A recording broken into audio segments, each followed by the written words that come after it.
Good morning সবাইকে। কালকে video করতে করতে তারপর তার ভিডিও করতে পারিনি, কারণ হসপিটাল গেছিলাম। তো যাই হোক, এখন হলো কি ব্রেকফাস্ট বানাবো। কয়েকদিন ধরে এই যে একটা ময়দা কিনেছিলাম, অর্ধেক ময়দাটা ব্যবহার করে আর অর্ধেকটা রেখে দেওয়া হয়েছিল। তো পোকা হয়ে যাওয়ার তো সম্ভাবনা বেশি, তাই না, বৃষ্টির দিন।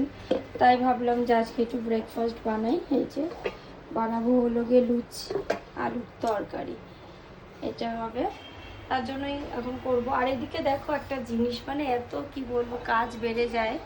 এই দেখো সাদা তেল নিয়ে আসা হয়েছিল, এই যে সাদা তেলের প্যাকেটটা না কিভাবে যে মানে ফুটো হয়েছে, কোথা হয়েছে তাও জানি না।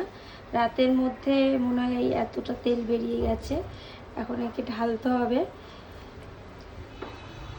তারপরে কাজ মানে বসাতে হবে, আমাকে লুচি বসাতে হবে। তো চলো এগুলো করে ফেলি, তারপরে দেখা হচ্ছে আমার অন্য একটা ব্লগে।